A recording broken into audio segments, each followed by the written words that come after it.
Cuando la espada de Perseo separó la cabeza de la gorgona, algo más brotó que horror y muerte. Una humedad blanca y salada, una espuma que cantó bajo la luz. De esa espuma y de la sangre fría de Medusa se elevó un soplo distinto. Primero un olor a brisa marina, y después un relincho que partió la costa. Las olas guardaron en su espuma un secreto que ningún marinero pudo nombrar sin temblar. Había nacido un caballo con alas suficientes para cruzar el cielo. No fue un nacimiento cualquiera, sino un acontecimiento que hizo vibrar las ataduras entre la tierra y los dioses. La espuma chispeó como vidrio quebrado. El viento trazó un himno antiguo entre las rocas. Pegaso emergió al mundo con los cascos aún mojados, las alas plegadas como hojas que no terminan de abrirse. Su aliento olía a sal y a tormenta. Sus ojos tenían la calma de un abismo y la urgencia de un cometa. Los dioses lo miraron desde su altura. Algunos con ojos curiosos, otros con labios apretados, comprendiendo que en ese relincho había algo más que fuerza. Había una promesa y una pregunta. Los poetas luego buscaron palabras para dar cuenta de ese primer relincho. Hablaron de puente y de llave, de fuente que brotaba a partir de un crimen divino. Los ancianos del mar decían que la espuma recordaba la rabia de quien fue traicionado. Las sacerdotisas del templo, que la criatura llevaba en su piel un pacto. Pero el secreto más hondo, el que se susurró solo en los corredores del Olimpo y en los labios de quienes saben contar historias al atardecer, fue el de la doble naturaleza de Pegaso, nacido de la muerte y destinado a unir lo humano con lo inmortal. Ese secreto era al mismo tiempo don y prueba. Y, mientras el mundo todavía trataba de asimilar la presencia del corcel alado, en Corinto un niño corría tras las sombras de su propio destino. Belerofonte era hijo de un linaje que miraba al mar con respeto y a la guerra con hambre. Desde pequeño llevaba en la mirada la grieta de alguien que esperaba a ser reconocido. No era el más fuerte, ni el más rápido. Tenía, sin embargo, una quietud que los ancianos confundían con destino. De chico escuchó historias en la fragua, vio mapas en la madera del barco, y aprendió a medir su corazón con la medida de los dioses. A veces demasiado presto, a veces demasiado calmado. Cuando una profecía llegó a sus oídos, acontecer habitual en aquellos días de oráculos, Belerofonte la recibió como quien encuentra un espejo inesperado. Un anciano ciego, que había viajado de Delfos y recitaba versos como quien lanza un hechizo, le dijo: «Habrá un corcel que llevará al hombre donde las aves no se atreven. Quien lo monte con pureza en el pecho, hará grandes hazañas. Quien lo monte por orgullo será la sombra de su propia gloria». La voz del anciano tembló en la noche, dejando una marca que no era del todo confortante. Promesa y advertencia, en un mismo hilo. Así se armó el deseo del joven. Más que sed de fama, fue la necesidad de probar que su vida tenía un significado que alcanzara las estrellas. Emprendió viajes a templos, ofreció sacrificios con manos callosas, buscó entre las rocas la señal que confirmara la visión. No fue un empeño sin duda ni sin sacrificio. Dejó amores, despreció ofertas fáciles, prefirió la penumbra del alba y la compañía del hierro con que templaba su espada. Había, en su asentimiento a la profecía, una humildad inicial que se parecía a reverencia. Y había, ya entre las sombras, una chispa de algo que podría convertirse en incendio, la capacidad de creer que el favor divino le daría un lugar entre los grandes. El rumor del nacimiento del caballo llegó a sus oídos como una llamada. Los viejos bardos lo cantaron en plazas y posadas. Pegaso, el que había nacido de la sangre de la gorgona y la espuma del mar. Belerofonte escuchó, y supo que debía intentar lo imposible. Porque más allá de la sorpresa y de la curiosidad, había en él la sensación de que su camino y el del corcel se encontraban como ríos destinados a unirse. Pero para acercarse a esa unión, necesitaba algo que no se consigue por la sola fuerza. Necesitaba el favor de una diosa. Buscó a Atenea, la de ojos serenos, la tejedora de la prudencia. Subió hasta un templo cuyas columnas parecían sostener la canción del viento. Ahí, en noches en que la luna tomaba forma de escudo, ofreció lo que tenía: aceite, pan y la promesa de seguir la ley de los héroes. Sueños llegaron en forma de visión. Atenea, envuelta en luz pálida, le ofreció algo pequeño y peligroso a la vez: un bocado de oro, suave como la promesa y frío como el juicio. «Con esto domarás lo indomable», le dijo la diosa en la apariencia de una mujer que no sonreía ni se enojaba del todo. No hubo trato de palabras, solo un presente intangible, y el asentimiento de un guerrero que, acostumbrado a medir el mundo por garras y lanzas, entendió por primera vez que la obediencia podía ser una arma. El bocado de oro, llevado en la boca como una ofrenda entre labios de hierro y esperanza, no era un truco ni un hechizo sin costo. Era una ceremonia de humildad. El humano debía aceptar que su fuerza sola no bastaba. El animal que había nacido de la sangre de un monstruo y de la espuma del mar obedecía, en la medida de la armonía entre los mundos, a la presencia de lo sagrado. Atenea ofrecía la posibilidad, el hombre, la elección. Esa sutil diferencia era uno de los secretos mayores. En el cruce de voluntades, el destino se juega. La captura no sucedió en un campo de batalla ni en una escena de presa brutal. Ocurrió junto a una fuente sagrada, la Hipocrene, donde los cantos de las musas aún se enredaban con el rumor del agua. Era un lugar donde la tierra olía a hierbas y a antiguos juramentos, donde el sonido del viento en los cipreses parecía repetir antiguas letanías. Belerofonte aguardó en silencio, el bocado de oro escondido en la palma sudorosa. Vio a Pegaso llegar en una mañana en que el cielo era una hoja limpia, y todo pareció detenerse. El relincho, el batir inmenso de las alas, el roce del ala sobre la roca. El caballo no era bestia salvaje, sino un signo que no sabía aún de obediencia humana. Sus ojos eran océanos con reflejos de luna. Nada en la captura fue arrojo descuidado. Hubo, por el contrario, una sutileza trabajada con paciencia. Belerofonte se acercó como quien se acerca a un oráculo, con reverencia, sin la ansiedad de quien exige un favor ya. Puso el bocado en la tierra y habló con voz baja, diciendo lo que los humanos dicen cuando no esperan que los dioses respondan. Ofreció su propio temple. Ofreció que si Pegaso le daba un breve préstamo de sus alas, él defendería la honra del animal y su propósito. Pegaso olió el oro, arqueó el cuello, y por un instante, un solo instante que contuvo todas las edades, la criatura tanteó la mano que ofrecía el destino. El bocado entró en su boca con la suavidad de una llave que encaja tras siglos de olvido. No fue sumisión, fue un acuerdo. La voluntad de Atenea, el consentimiento del animal y la humildad del hombre. El primer vuelo fue un secreto desvelado al horizonte. Subieron desde la fuente como quien despierta en otra vida. Primero el vértigo de los talones dejando la tierra, luego la sensación de que la red de las cosas se abría para permitir un paso.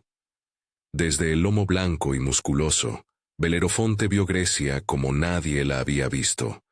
Viñas que brillaban como mosaicos, caminos que se enroscaban como serpientes domésticas, ciudades que parecían fichas en una mesa de ajedrez. El aire cortó como un metal nuevo. El relincho del caballo resonó en las nubes, un sonido que no podía ser comprendido por quienes miraban desde abajo. Para ellos, quedaba el rumor del viento. Para el jinete, sin embargo, fue la certeza de que algo en el mundo había cambiado. Lo que hasta entonces había sido límite, ahora se convertía en posibilidad. Ese primer vuelo no fue del todo éxtasis ni del todo dominio. Fue una comunión. La maquinaria de los músculos y la ternura del ala. Pegaso, que había nacido de la mezcla de destrucción y sal, aceptó por un momento compartir su cielo con la fragilidad humana. Entre las plumas había una claridad, como si cada una guardara un trozo de aurora, y el jinete sintió, por primera vez, la proximidad de lo divino. Aterrizaron en una llanura apartada, donde las sombras parecían más largas y los grillos callaban por respeto. Belerofonte besó el cuello del corcel, y supo que había ganado algo más que una montura. Había entrado en una alianza que lo cruzaría de maneras que no imaginaba. Pero la historia no se conforma con gestos bellos. El secreto de Pegaso contiene también pruebas, no solo de fuerza, sino de sentido. Y si el caballo era puente, debía servir de puente para algo que pondría a prueba su alianza con el hombre. No mucho después de su captura, los hombres llegaron de lugares lejanos trayendo noticias que olían a ceniza. La quimera, criatura de múltiples bocas, fuego y veneno, devoraba hombres, consumía ovejas y dejaba a los pueblos sin humo en sus chimeneas. Desde las granjas hasta las torres de los reyes, se lanzaron plegarias y se forjaron armas improvisadas. La quimera no era un monstruo que se encontrara solo por necesidad. Era prueba y castigo a la vez, un recordatorio de que el mundo seguía siendo salvaje. El rey de Lidia, preocupado por la devastación, envió mensajeros con demandas y recompensas. El rumor de la hazaña llegó a los oídos de Belerofonte, como la nota final de una convocatoria. Los aldeanos ya hablaban de él como el hombre que cabalgaba entre las nubes. El rey, obligado por el temor, vio en él una posibilidad. Fue entonces cuando el propósito del bocado de oro se volvió claro. No era una simple llave para la gloria, sino un instrumento para enfrentar aquello que la fuerza humana ordinaria no podía abordar. Así, la alianza entre el hombre y el caballo tendría su prueba. La batalla contra la quimera fue, según los que la contaron después, un poema de hierro y fuego. Belerofonte no descendió de las nubes con la arrogancia de quien cree que la victoria es suya por derecho. Planeó la caída con la serenidad de alguien que conoce los límites de su arma y la fuerza del aliado que lo sostiene. Subió al cielo sobre Pegaso y buscó un descenso que aprovechara la agilidad del corcel. La quimera, al ver la sombra en su costado, lanzó llamas como un vendaval. Sus bocas se abrían y mostraban lenguas negras como brasas. Desde arriba, el desafío ofreció su terror. La estrategia fue simple en su crueldad.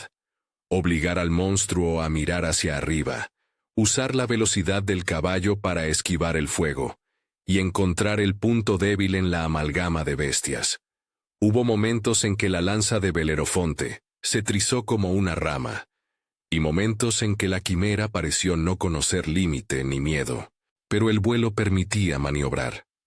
Pegaso, con sus alas extendidas como velas de una nave espiritual, lanzó al jinete por encima de la criatura, lo puso fuera del alcance del hocico en llamas, y permitió que la espada buscara la unión de las cabezas. Fue allí, en un gesto que algunos llamaron heroico y otros sostuvieron que fue suerte bien medida, donde la punta del hierro encontró un hueco entre escamas y carne de dragón, clavándose hasta el pomo. La quimera rugió, el aire llenó sus bocas de humo, y luego cayó ahogada por su propio fuego. Cuando la bestia cayó, el mundo respiró de nuevo. Humo y ceniza se elevaron, y el relincho de Pegaso resonó como un triunfo no exultante, sino asombrado. Belerofonte, desde el lomo iluminado por la sangre que no era suya ni del caballo, miró abajo y vio a la gente correr hacia la escena con ojos que no sabían si llorar o reír. La victoria trajo algo más que alivio. Trajo la fama que se alimenta de las bocas de los otros, y con la fama llegaron coronas, recompensas, pactos matrimoniales y banquetes en los que los vasos tintineaban como campanas. Mas la victoria también deja sombras en los contornos del corazón. Mientras la ciudad celebraba, y los cantos se enrollaban como serpientes de vino por la plaza, hubo quien vio en los ojos del héroe una luz que ya no parecía solamente agradecida. En el banquete, bajo los mantos y las guirnaldas, Belerofonte fue aclamado como quien unía cielo y tierra. Se le ofreció la mano de la hija del rey. Se le otorgaron tierras y títulos. Los dioses, desde arriba, intercambiaron miradas que no verbales. Atenea, cuya mano había guiado la domesticación, Observó con la calma de quien sabe que la gratitud puede volverse en exceso. Zeus, en su trono, contuvo un relámpago en la punta del dedo. El relincho de Pegaso, que tantas veces había simbolizado esperanza, ahora resonaba también como advertencia. En la noche del banquete, cuando las antorchas arrojaban sombras largas, Belerofonte sintió por primera vez en su piel la tentación de creer que los límites no eran más que obstáculos para quienes tenían valor para sobrepasarlos. La ciudad lo celebraba como un semidios. Las canciones lo ilusionaban con la inmortalidad que la gente otorga a los que vencen a la muerte. Y aunque su mano todavía acariciaba el cuello del caballo con la humildad de quien reconoce un favor, en el fondo de su pecho surgía una pregunta peligrosa. ¿Y si la gloria no tuviera fin? En la espuma del mar, en la fragua del herrero, en los rincones donde las historias se amasan, ese mismo instante se conserva como una grieta donde se filtró la arrogancia. Los cantores la llaman ibris, la violación del límite. Los filósofos la llaman desmesura. Los poetas le dan forma de semilla que germina en la noche. No obstante, nadie en la plaza, ni siquiera el hombre que había vencido al fuego, parecía comprender aún que la lección que traía Pegaso no era únicamente sobre vencer monstruos, sino sobre elegir la finalidad de la búsqueda. El secreto de Pegaso, el que se susurra entre versos y se pinta en cerámicas antiguas, no era sólo que podía llevar a un morta a alturas impensadas, era que la criatura, al igual que el mar que la formó, obedecía a una lógica más vasta, servía de puente, no de trono. En ese momento, la alianza entre caballo y hombre funcionó para salvar aldeas. Pero la pregunta que flotaba en el banquete, aquella que parecía inocua, ya contenía la simiente de lo que vendría. A cada aplauso que recibía Belerofonte, el brillo en sus ojos cambiaba un poco, y a cada cambio, el secreto de Pegaso se mostraba en otra faceta. Si era puente y prueba, también era espejo. Mientras las antorchas se apagaban y el rumor del festín se convertía en reposo, alguien contó otra historia a media voz, que los dioses no entregan alas para que los humanos usen el cielo como sala de su orgullo. Y en ese susurro había temor y sabiduría. La noche cerró sobre la ciudad, y Pegaso reposó con la frente alzada, sus alas todavía huérfanas del viento que las había animado. Su relincho ahora sonaba como un eco que promete y advierte. Allí, en el silencio que sigue a la celebración, el narrador omnisciente recoge un nuevo secreto. Las pruebas no terminan con la quimera. Todo héroe, aunque victorioso, carga con la posibilidad de convertirse en el propio margen de su caída. Y el puente que Pegaso representa puede sostener tanto al que sirve como al que se hace trono. En la quietud de la noche, la figura del héroe y la del caballo se recortan contra el firmamento, donde ya, en lo alto, algunas estrellas comienzan a tomar formas que los hombres reconocen sin saber por qué. Los poetas, que siempre entienden una mitad de los designios, empezaron a tejer versos sobre perlas de luz que parecían juntar las alas con la constelación. El amanecer trajo hombres con ofrendas y con mapas. Trajo el murmullo de embajadores que ponderaban nombres y títulos, pero también trajo el primer presagio. Nubes que se organizaban como manos en la cima del mundo, y un rumor de relámpago que no llegaba a estallar pero que vibraba en el aire, como el latido de un dios. Pegaso levantó la cabeza hacia ese trueno contenido. Belerofonte, todavía pleno de reconocimiento, no pudo ver, o quizá no quiso ver, la línea sutil que separa la ambición del exceso. El secreto entonces se bifurca. De un lado está la gloria lograda por la unión justa entre fuerza humana y don divino. Del otro, la posibilidad tentadora de usar ese don para postrarse ante una grandeza que no le corresponde al hombre. El último gesto de esta parte de la historia es un signo pequeño pero pesado. En la plaza, un anciano dejó caer una moneda que hizo un sonido seco sobre el suelo. Algunos dijeron que fue una advertencia, otros un simple accidente. Pero entre las piedras quedó la sensación de que la historia no había terminado. que algo en la alianza entre Pegaso y su jinete comenzaba a cambiar de color. Si esta historia te ha despertado la curiosidad por las voces ocultas tras los mitos, suscríbete y comparte la leyenda. Juntos seguiremos desentrañando los secretos que los dioses dejaron como pruebas. Los días siguientes trajeron más halagos y ojos que miraban con expectativas nuevas. Los habitantes de la ciudad empezaron a esculpir estatuas, a contar la hazaña de la quimera con variaciones que la embellecían.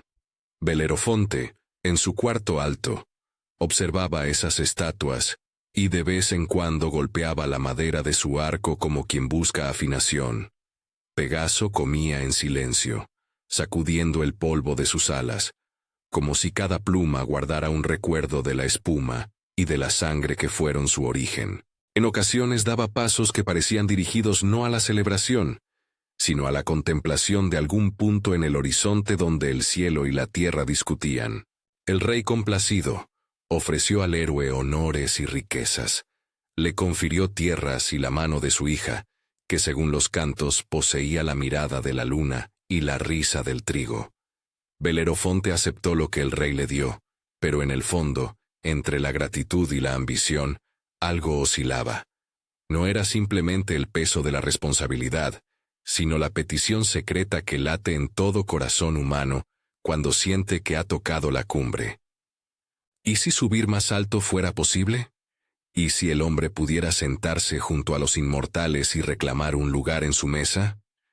En el Olimpo, algunos murmullos comenzaron a formar un coro.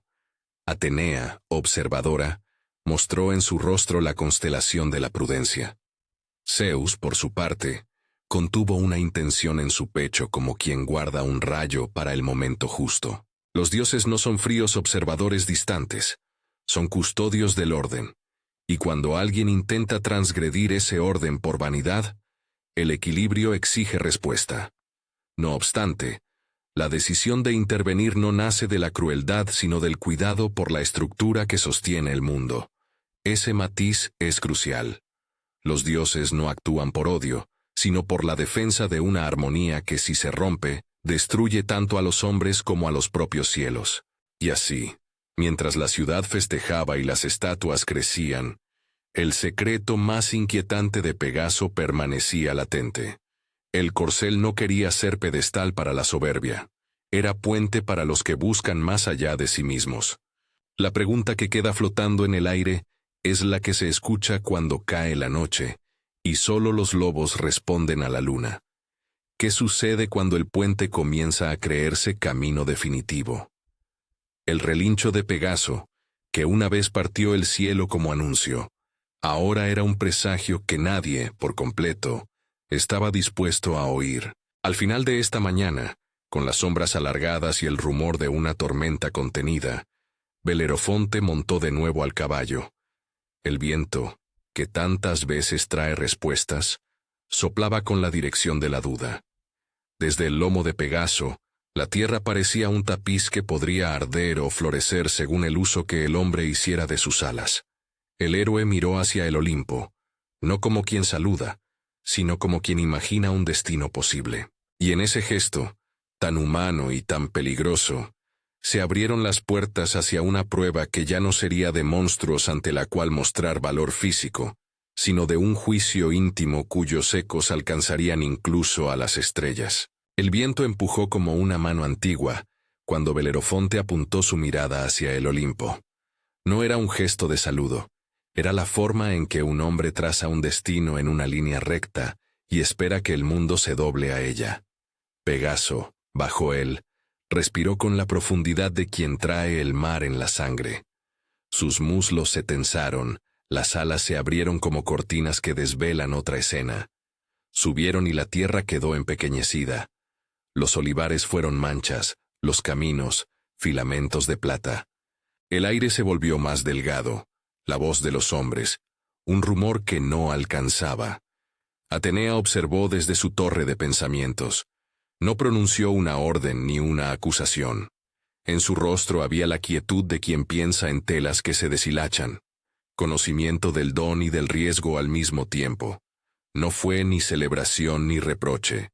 Fue una contemplación que conocía las tramas invisibles entre el favor y la soberbia.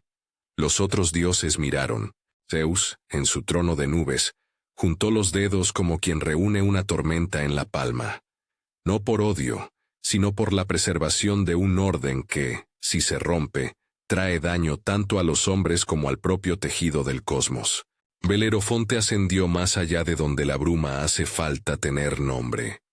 Sentía en el pecho una música nueva. No la de las fiestas, sino la de la conquista de un límite. Pensó en todos los que lo habían aclamado, en la cantidad de estatuas por hacer y en la mano que le aguardaba como premio. Más arriba, el aire mordía como bronce caliente. Las plumas de Pegaso cortaban nubes como telas. Las estrellas comenzaron a mostrarse como si fueran contornos de promesas. Fue allí, en esa altura que juraba intimidad con los inmortales, cuando el mundo que sostenía la ley dejó de ser espejo y se convirtió en espejo roto. El primer gesto de Ibris no fue un grito. Fue una esperanza que se hizo demandante. Belerofonte creyó, por un instante sin red, que su lugar entre los inmortales era posible por su audacia.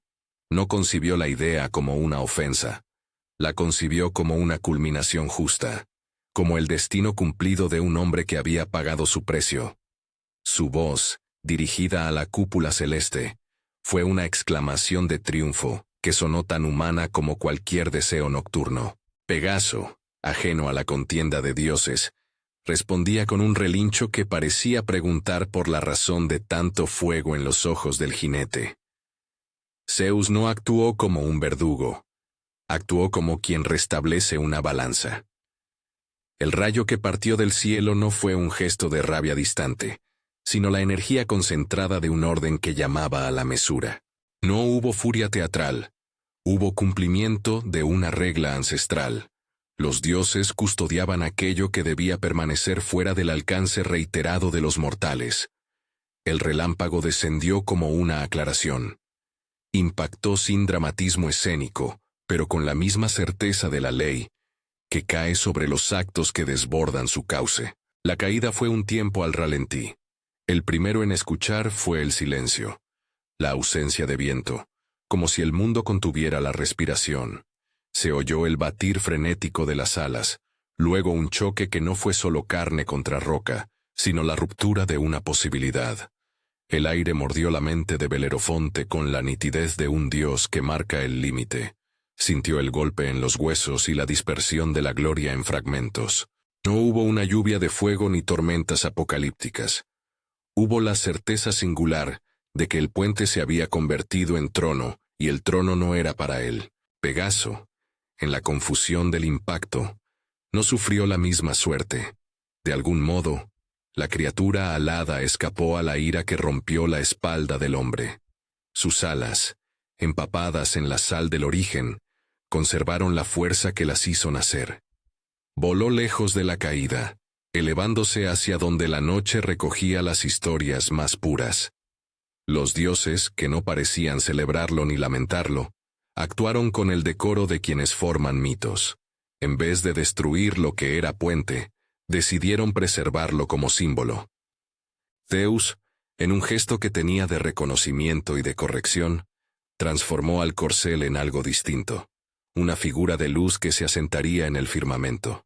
Belerofonte sobrevivió, pero no como antes.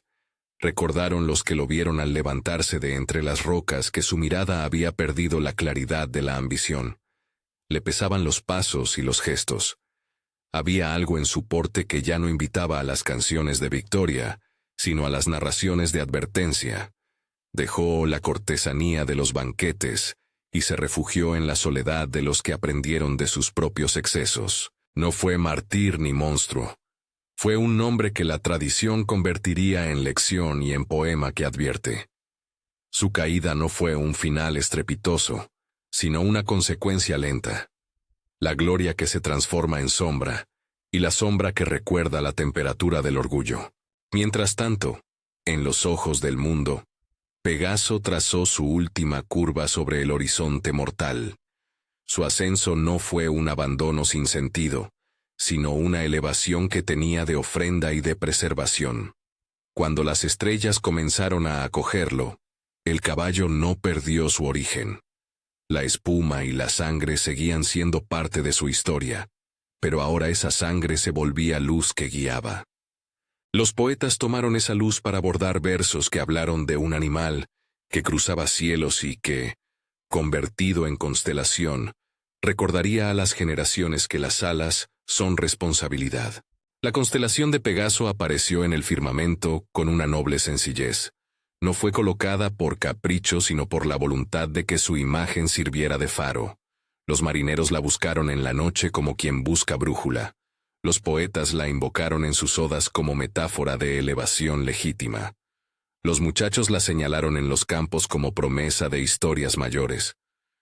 En las noches sin luna, el cuadrado del caballo brillaba como asidero para los ojos que necesitan creer. Allí se guardó un secreto nuevo, el de una presencia que protege la posibilidad de cruzar los límites con humildad, que aclara que la grandeza no es su propio fin. Con el tiempo, en aldeas y ciudades, el nombre de Belerofonte se deslizó de la canción heroica a la lección dulce amarga. Algunos lo llamaron traicionado por su ambición, otros le rindieron compasión. Los dioses, en los relatos que los humanos contaban, se mostraron menos severos de lo que pensaban los que buscan drama. Atenea siguió siendo la guardiana que había dado el bocado de oro para domar, no para coronar. Su acción fue un recordatorio de que la sabiduría incluye actos que contienen pruebas. Zeus, por su parte, se mostró como guardián del equilibrio. Su relámpago fue la consecuencia de una libertad humana que se hizo absoluta. El legado de Pegaso no murió en la constelación. Su historia se multiplicó en pequeños secretos ocultos en la vida cotidiana. Hubo pueblos donde los pastores, al entonar cantos a la madrugada, pedían no por poder sino por comprensión. Hubo forjadores que, al templar el hierro, recordaban la alianza entre fuerza y obediencia. El relincho del caballo se transformó en metáfora, sonido que anuncia tanto la llegada de ayuda como la advertencia de fronteras que no deben transgredirse por orgullo. El secreto más íntimo que quedó prendido a la piel del mito fue este. Pegaso no era un medio para elevar a quien lo montara por vanidad.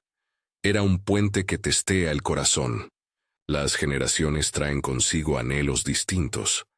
Varias épocas después, los viejos oráculos murmuraron que un retorno sería posible, pero no para repetir aquello que había ocurrido. Las hojas de una profecía, siempre cifrada en metáfora, hablaban de un renacer del puente cuando los hombres olvidaran dos cosas: la humildad y la necesidad. No se dijo que Pegaso volvería para engalanar a reyes, sino que regresaría cuando un mundo necesite esperanza hecha acción, cuando la penuria requiriera un gesto de servicio más que de gloria. Así llegó un tiempo de silencio y necesidad. Sequía en algunas llanuras, bandos de lobos acercándose a aldeas exhaustas, y en las plazas, historias que ya no servían a la comunidad. Un joven pastor vivía en una colina olvidada por mapas. No era un héroe en formación ni un príncipe disfrazado. Su vida era simple: cuidar rebaños, cuidar a su madre, escribir con piedras nombres que el viento borraba. Sus ojos eran ásperos por las mañanas y suaves por las noches. Tenía la pureza de quien, por falta de mundo, conserva un núcleo de verdad. No buscaba maravillas, buscaba pan y un día más para repartir. Una noche, mientras las estrellas miraban con la calma de siglos, el pastor oyó algo distinto en el aire. Un relincho que no provenía del valle sino de lo alto, un sonido que parecía llevar dentro el rumor de un mar lejano y la claridad de una sangre antigua. No fueron fuegos artificiales ni cadenas de viento. Fue un llamado que atravesó la llanura como si fuera una promesa. El joven, sin entender por qué, dejó su cayado y alzó el rostro. Allí, sobre él, una estrella pareció desprenderse de la constelación. No descendió como castigo ni como espectáculo. Descendió como quien busca probar la tierra donde posará la esperanza. Pegaso no volvió en la cumbre del poder. Bajó como se baja a socorrer, con ojos que buscaban no un rey sino un corazón. El bocado de oro ya no hacía falta. La criatura buscaba la compañía de quien no soñara con coronas, sino con rescate. El pastor vio al caballo acercarse, vio el brillo de la espuma aún en el borde de sus cascos, y escuchó el relincho que, esta vez, no partía el cielo sino que abría una puerta. No hubo una ceremonia grandilocuente. Hubo un encuentro pequeño tan leve que podía confundirse con un sueño. El muchacho se acercó, extendió una mano y la tocó como se toca una herida que espera consuelo. La prueba ahora era otra. Ninguna quimera se alzó ante ellos. La prueba era cotidiana. Llevar agua a quien no la tenía. Guiar a ancianos perdidos. Mostrar que la alianza entre un ser inmortalizado y un mortal podía servir para reconstruir lo que la soberbia rompió. Pegaso ofreció su lomo no para que el pastor se sentara en un trono, sino para que juntos cruzaran pantanos, horas de noche sin farol y vientos que quebraban ramas. El relincho del caballo, esta vez, fue canto de trabajo y compañía. Los aldeanos miraron, primero con asombro, luego con incredulidad y finalmente con gratitud. Las canciones que nacieron de esa alianza no cantaron hechos de armas heroicas, sino historias de manos tendidas y campos revividos. Los poetas ya no buscaban estatuas, sino relatos que enseñaran cómo un animal nacido de la violencia y un joven de mirada limpia pudieron, con esfuerzo y sin deslumbrarse, traer agua a un pueblo que creía perdida. Atenea pudo haber sonreído en secreto. Zeus probablemente guardó su rayo para otros tiempos. Los dioses no necesitaban intervenir.